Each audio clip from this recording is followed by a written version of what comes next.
Synthèse de méthanoate d'éthyle.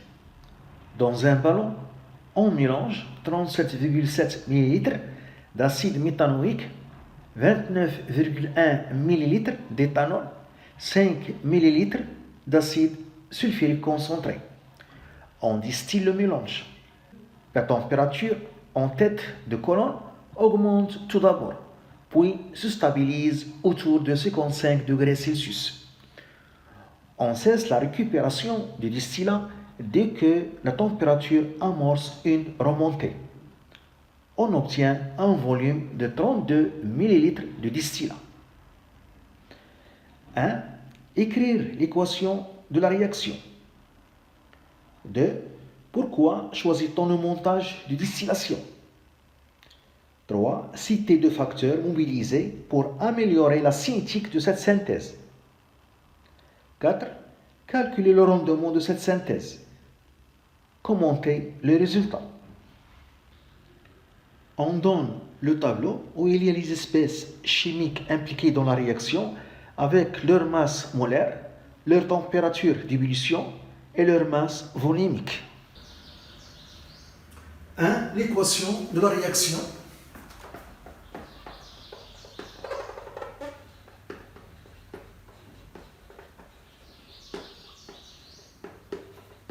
La réaction, distilification, on a HCOOH réagit avec l'éthanol C2H5OH. Deux flèches, car la réaction n'est pas totale.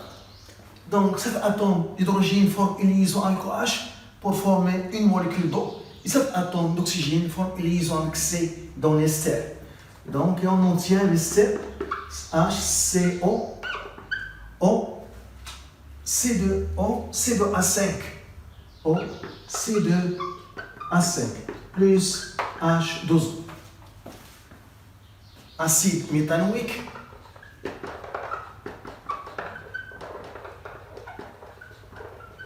éthanol, méthanoate d'éthyle, méthanoate d'éthyle, plus l'eau. C'est une estérification. 2. Pourquoi on a choisi le montage de distillation? Deuxièmement, le montage de distillation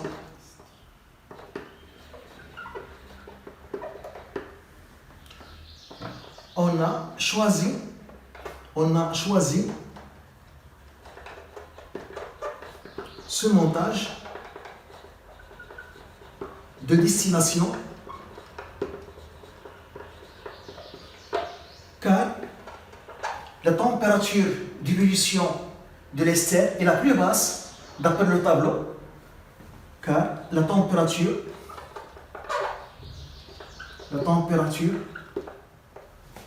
d'ébullition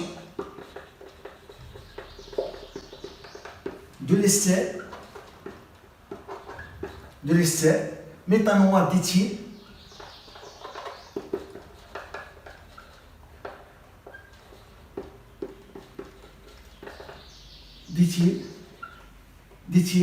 est la plus basse,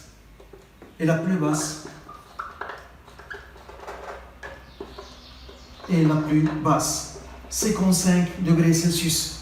Donc, on peut isoler l'ester au cours de sa formation.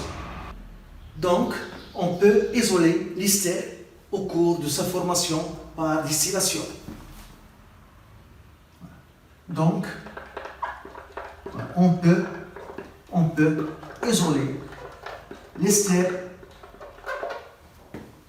au cours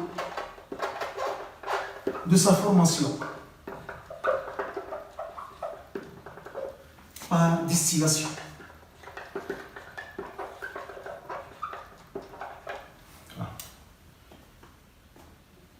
En évitant l'hydrolyse de l'ester, la réaction de l'ester avec l'eau, car la réaction de l'ester avec l'eau qui limite la réaction d'estérification.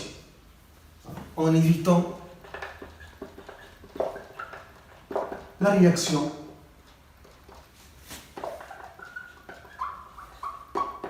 d'hydrolyse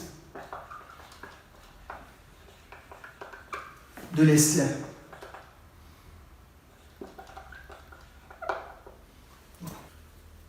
qui limite cette réaction d'hydrolyse de l'ester qui limite l'estérification, qui limite l'estérification.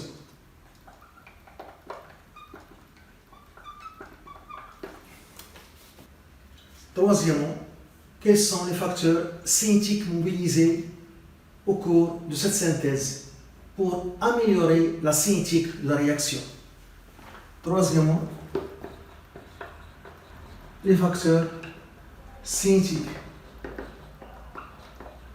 Les facteurs cinétiques mobilisés. Les facteurs cinétiques mobilisés dans cette synthèse pour améliorer la cinétique de la réaction. Les facteurs cinétiques mobilisés dans cette synthèse pour améliorer la cinétique de la réaction, c'est-à-dire pour augmenter la vitesse de la réaction. Donc, au cours de la distillation, on chauffe, il y a chauffage. Au cours de la distillation, on chauffe, donc on augmente la température. La vitesse de la réaction augmente avec la température. Donc le facteur cinétique mobilisé ici, c'est la température. Donc il y a la température. La température. Plus la température de la réaction est grande, plus la vitesse de la réaction est grande. On a dit aussi qu'on a utilisé l'acide sulfurique qui est un catalyseur. Donc, on a aussi utilisé comme facteur cinétique le catalyseur.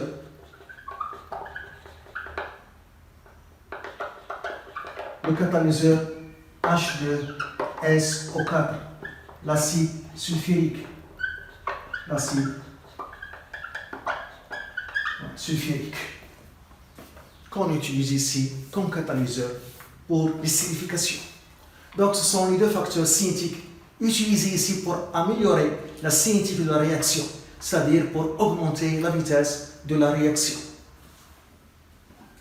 Quatrièmement, le rendement de cette synthèse.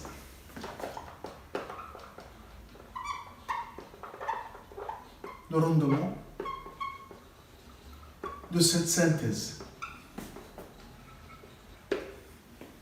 On a l'équation, l'acide méthanoïque plus éthanol. On obtient deux flèches, car la réaction n'est pas totale.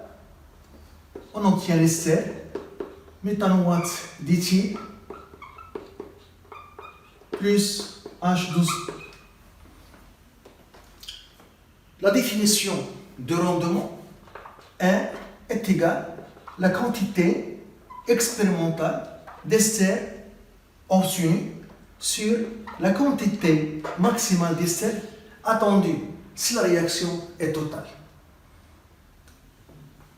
Donc la quantité d'ester méthanoate d'éthyle obtenue expérimentalement est égale à petit n sur grand N. On a donné le volume, obtenu dans l'éprouvette graduée, 32 ml. Donc, N, c'est ρ fois V sur la masse molaire. Donc, N expérimental est égal. La masse volumique de l'ester, méthanoate d'éthyle, c'est 0,918. Fois le volume obtenu 32 sur la masse molaire, d'après le tableau, 74. Donc on a 0,40 mol. La quantité d'ester méthanoate d'éthyle obtenue expérimentalement. N max, c'est la quantité d'ester attendue si la réaction est totale. N max, c'est la quantité d'ester attendue si la réaction est totale. Donc on suppose, dans cette définition du rendement, la réaction est totale pour calculer Nmax. Donc il faut calculer les quantités initiales des deux réactifs pour trouver Nmax, qui est égal à Xmax, car on a supposé la réaction totale. Donc Nmax, c'est Xmax. C'est l'avancement maximal, car on a supposé ici Nmax, la quantité d'ester obtenue si la réaction est totale. Donc ici, on calcule les quantités initiales des deux réactifs. Donc Ni pour l'acide est égal à la masse petit m sur grand M, qui est égal rho fois V sur grand M. Donc on a donné la masse volumique de l'acide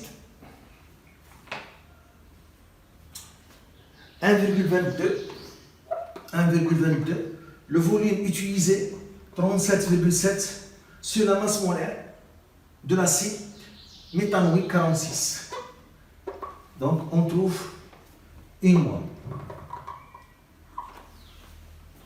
Et la quantité initiale de l'alcool utilisé, la même chose, petit m sur grand M, qui est égal à rho fois V sur grand M, qui est égal la masse volumique de méthanol 0,789 sur la masse molaire 46. Donc on trouve 0,5 mol.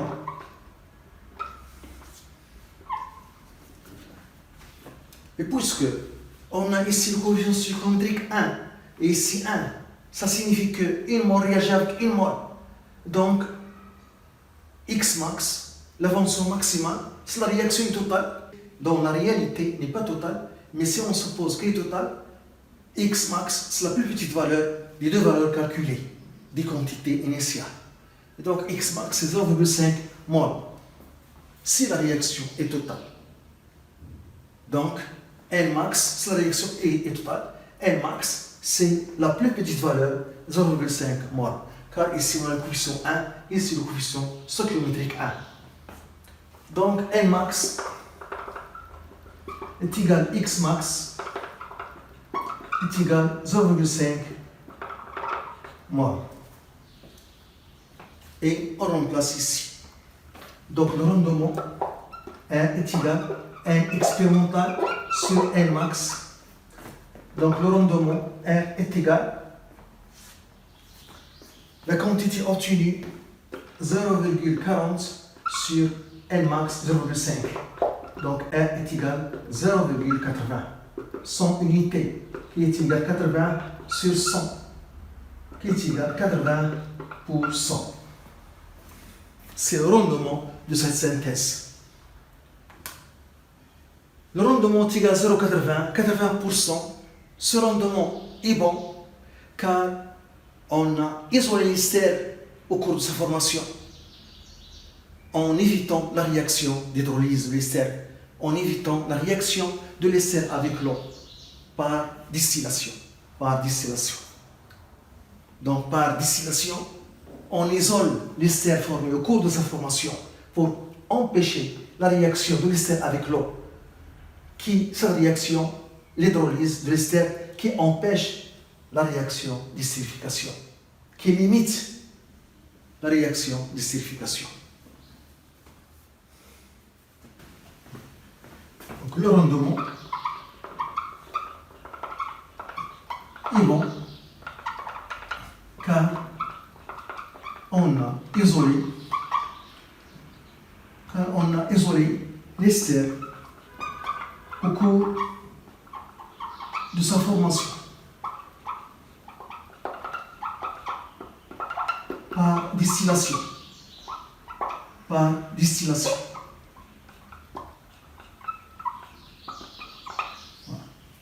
En évitant